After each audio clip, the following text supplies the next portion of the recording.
kalau kemarin kalau saya itu biasanya bikin kalimat bijakku cuma gini, harta semakin kita kejar semakin terasa miskin. Tetapi kalau di sini beda Mbak Luna. Nanti gini, kalau kita mempelajari porang tuh, ya sing tak singgung judul porang. Filosofiku mesti sama porang. Sama Mbak Luna. Kehidupan itu kalau kita mengacu kepada porang itu, hidup itu ya banyak makna. Pertama satu komoditi. Ini kan 4 komoditi ya, ada iles-iles, walur, porang, suwak. Yang punya gaya hidup bisa diterima di semua lini itu porang. Karena apa? Katanya dia banyak, dia boleh dibawa kemana-mana. Dalam arti kehidupan ini boleh kita bergaul dengan siapapun. Itulah porang. Filosofinya. Beda dengan suwak walur yang dia hanya beranak lewat umbinya, dia berkelompok, fanatik berlebih, susah berkembang dan lain-lain. Ini kalau dia dari kata. Menandakan apa? Hidup ini memang ya apa ya? Memang ya fleksibel dengan siapapun, kita punya partner kerja, entah suku entah agama. Ini kalau kata. Kalau batang itu paling istimewa, dan itu ilmunya sudah ilmu Nabi Sulaiman. Kalau ilmu batangnya porang, dia hidup muncul yang dipupuk itu apa? Dipupuk itu pohonnya saja, daunnya bagus, pohonnya bagus.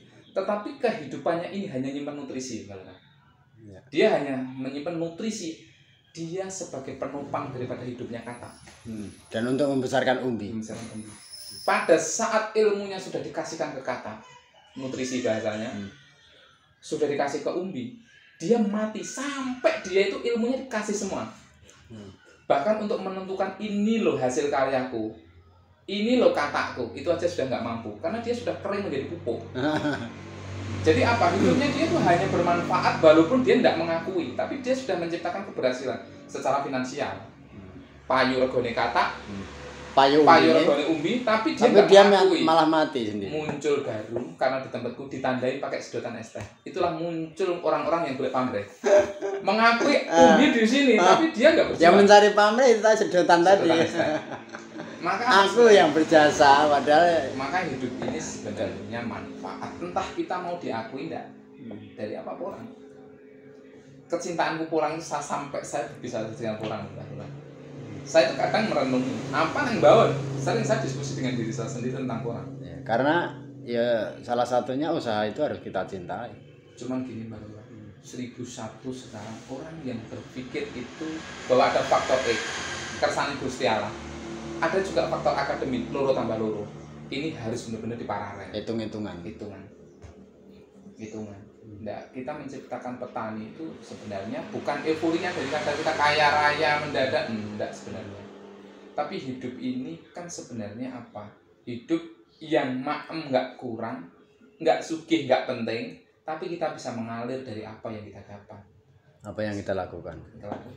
Kan sebenarnya bagian dari ikhtiar. Tidak ada keberhasilan tanpa ikhtiar. Tapi kalau kita menanam, kayak kita pasang podi ya susah.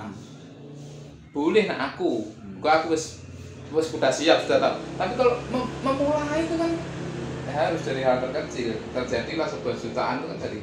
Tapi kalau kita harus 10 juta langsung 20 juta tanpa kita merencanakan memulai Indonesia. Dan itu sebenarnya dan itu harus kita mulai. Kalau kita tidak mulai start ya kapan finishnya? Tidak akan finish. Tidak akan berhasil tanpa kita mulai. Bagi saya itu gini Mbak, pejuang itu kan sebenarnya bukan mereka yang sekarang mendapat merah putih dan tidak. Kita ini kan pejuang dari semua lini sesuai dengan kapasitas kemampuan kita. Petani itu menjadi pejuang, fokus saja dengan bertani tanpa sesuatu hal yang berharap lebih. Logikanya saja ya harusnya memang petani yang milenial itu berpikir sesuai kebutuhan.